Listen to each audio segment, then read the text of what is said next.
एक भगवती तुलसी की कथा। भगवती तुलसी की कथा। मत्स्य अवतार भगवान विष्णु के प्रथम अवतार है।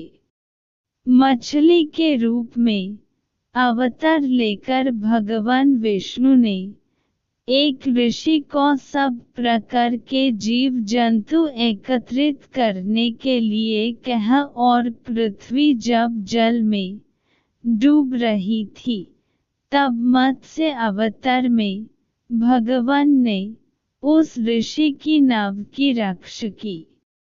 इसके पश्चात ब्रह्म ने पुनः जीवन का निर्माण किया।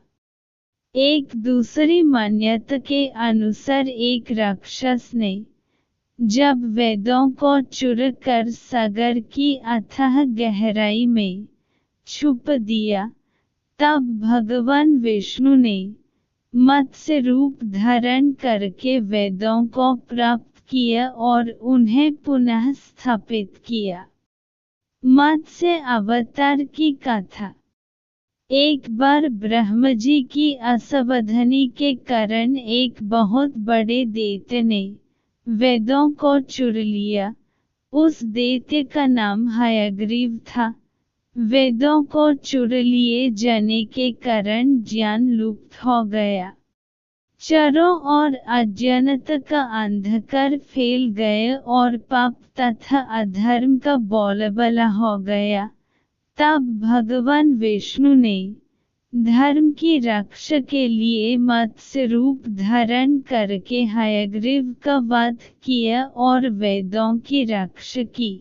भगवान ने मत्स्य का रूप किस प्रकार धारण किया, इसकी विस्मयकारिणी कथा इस प्रकार है।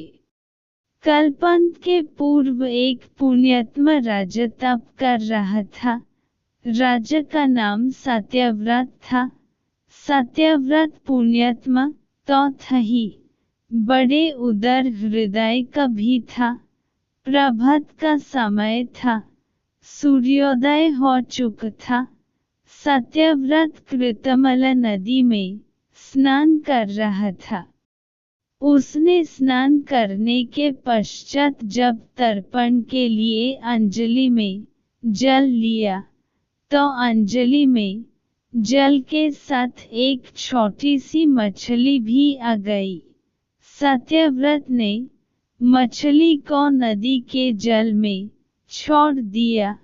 मछली बोली, राजन, जल के बड़े बड़े जीव छोटे छोटे जीवों को मरकर खा जाते हैं।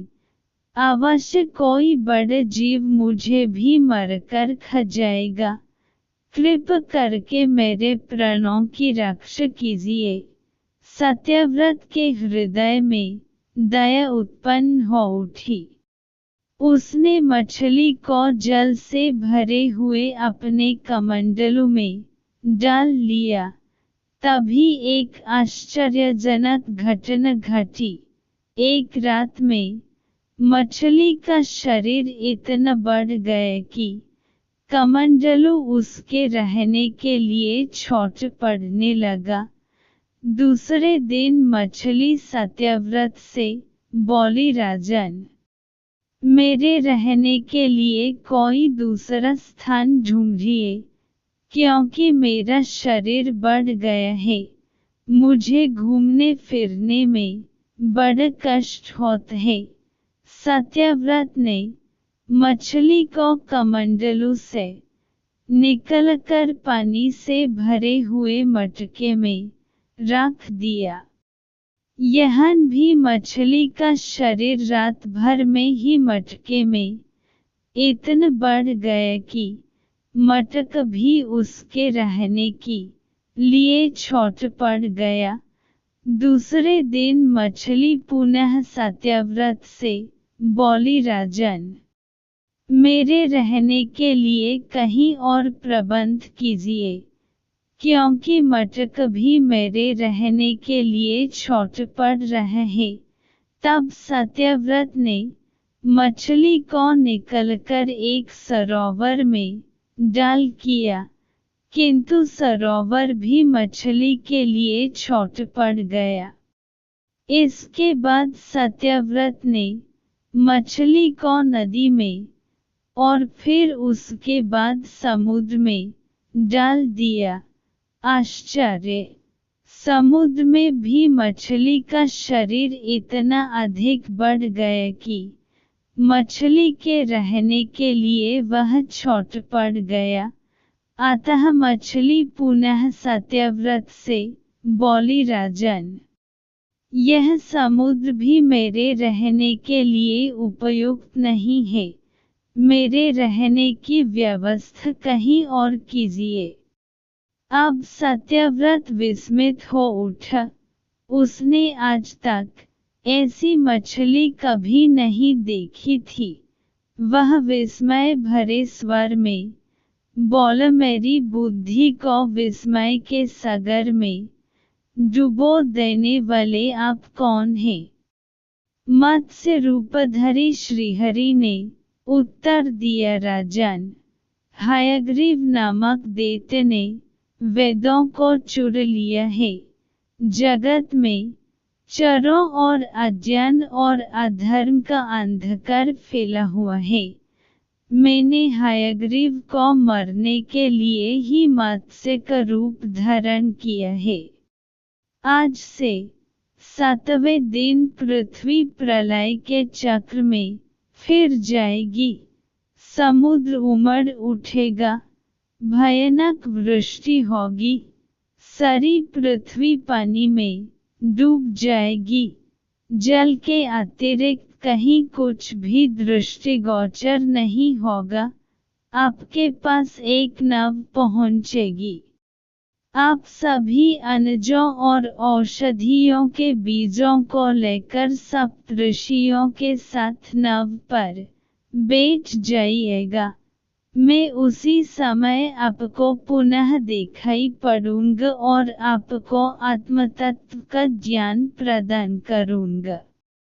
सत्यव्रत उसी दिन से हरि का स्मरण करते हुए प्रलय की प्रतीक्षा करने लगे। 7वें दिन प्रलय का दृश्य उपस्थित हो उठा। समुद्र भी उमड़कर अपनी सीमाओं से बाहर बहने लगा। भयानक वृष्टि होने लगी। थोड़ी ही देर में सारी पृथ्वी पर जल ही जल हो गया। संपूर्ण पृथ्वी जल में सम गई। उसी समय एक नाव दिखाई पड़ी। सत्यव्रत सप्तऋषियों के साथ उस नाव पर बैठ गए। उन्होंने नाव के ऊपर संपूर्ण अनाजों और औषधियों के बीज भी भर लिए। नाव प्रलय के सागर में तैरने लगी। प्रलय के उस सागर में उस नाव के अतिरिक्त कहीं भी कुछ भी नहीं दिखाई दे रहा था। सहसा मत्स्य रूपी भगवान प्रलय के सागर में दिखाई पड़े। सत्यव्रत और सप्तऋषि गण मत्स्य रूपी भगवान की प्रार्थना करने लगे। भगवान से आत्मज्ञान पाकर सत्यव्रत का जीवन धन्य हो उठा। वे जीते जी ही जीवन मुक्त हो गए। प्रलय का प्रकोप शांत होने पर मत्स्य रूपी भगवान ने हयग्रीव को मारकर उससे वेद छीन लिए। भगवान ने ब्रह्मजी को पुनः वेद दे दिए। इस प्रकार भगवान ने मत्स्य रूप धारण करके वेदों का उद्धार तो किया ही, साथ ही संसार के प्राणियों का भी अमित कल्याण किया।